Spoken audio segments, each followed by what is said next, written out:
Greetings all. Another day, another day in the Lake District and another opportunity for landscape photography, hopefully.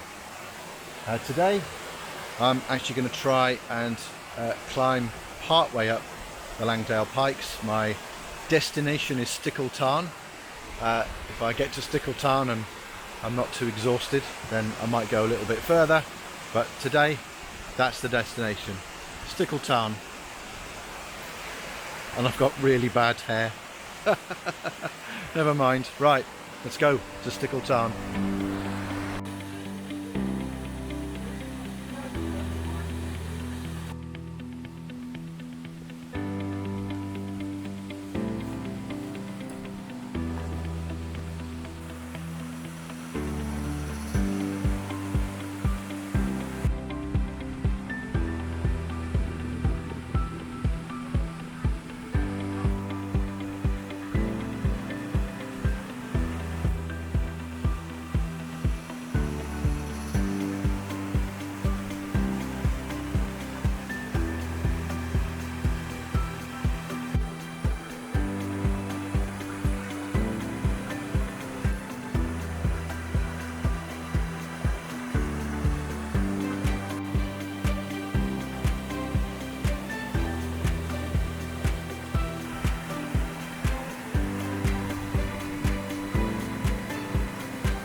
Wanted to do this climb for quite some time, and today it's a bit bright, it's too sunshiny, so rather than concentrate on photography, I thought I would just do a walk.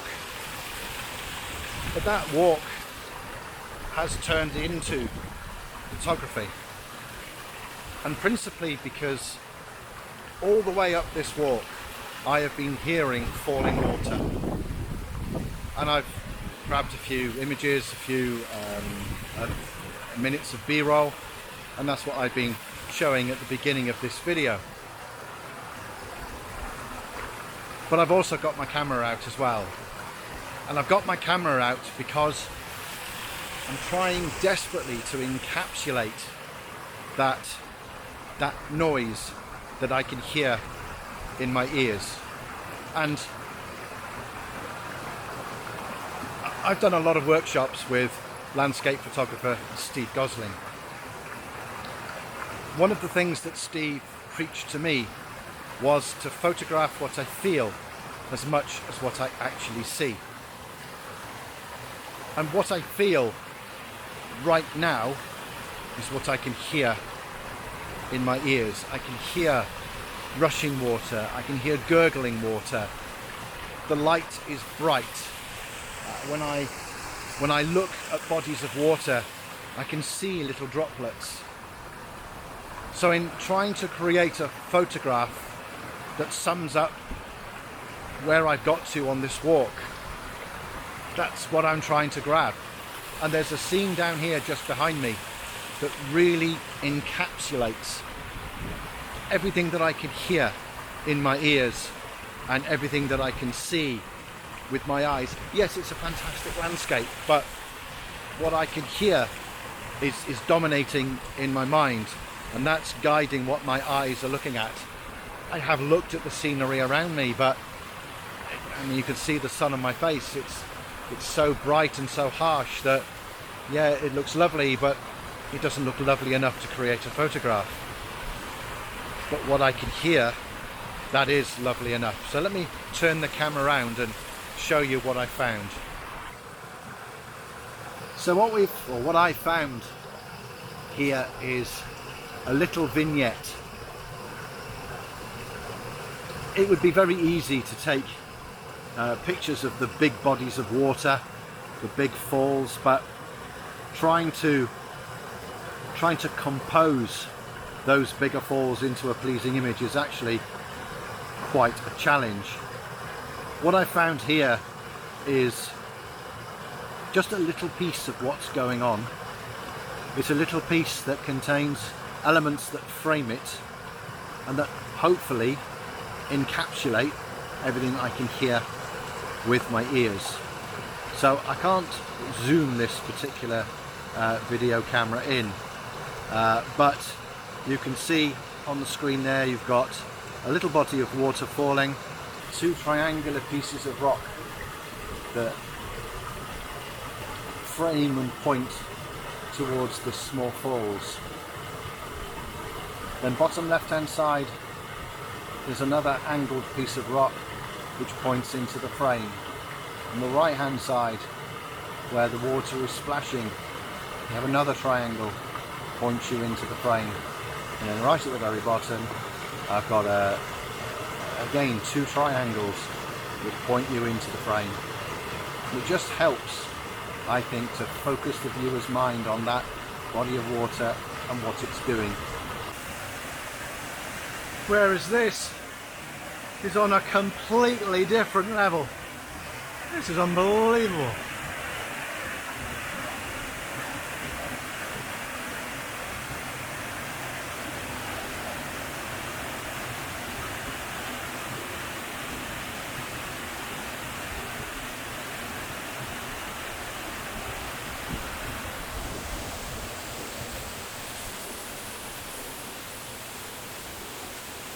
Fantastic. If you are enjoying this video and would like to support my channel, then please click on the thumbs up icon indicated here.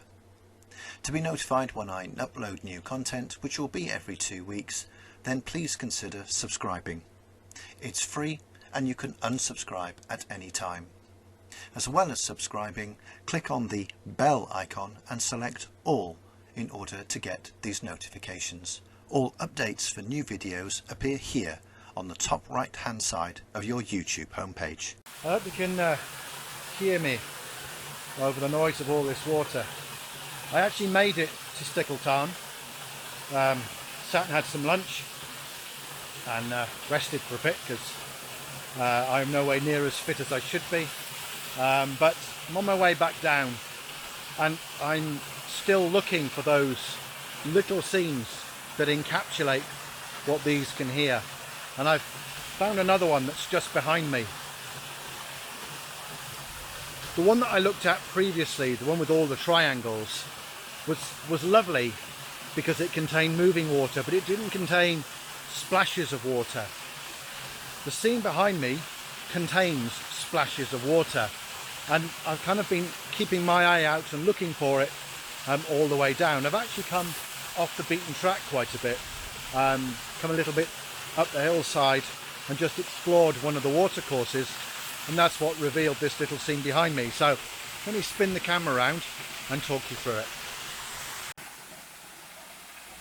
Right, I can't get too close because there's a lot of splashing water, but you're going to have to imagine this in portrait, so sort of from there to there, something like that, and I'm sort of composed a bit like that. I'm using this rock here to anchor that corner, this edge here, being very careful to avoid this log that's down here because that's quite bright, and it's all of these splashes that are coming off the surface that caught my eye, and they're against a dark background. It's very shadowy back there, so they really show up, and in this sort of half sunlight they look like little jewels. So that's the scene that I found. I'm going to have a couple of goes at it. What's key here is shutter speed. I want the shutter speed to be slow enough to get that sense of movement, but fast enough to capture these little jewels of water. I'm using a polarizer as well because this area of rock here is glistening in the sunlight, and I don't want that to distract from what's going on all down here. So I'm literally just going to wait for the sun to go in, and then I'm going to take a couple of goes at that. So I've moved away from the waterfall now, so it's a little bit quieter. But I'm going to call it a day from the Langdale Park Pikes and Stickle Tarn. I'm about 2/3 of the way down, so I'm going to make my way to the car park now, pick up my car and move on to my next destination. I hope this kind of talking through emotion and photography has helped. I know it's a subject that lots of people tend to avoid. Don't really know why, but for me, being able to encapsulate what's going on in here in the final image it's really, really, really key, and my photography depends on it. So from a very sunshiny and quite noisy Langdale Pikes, thank you very much indeed for watching, and until next time, cheerio, take care.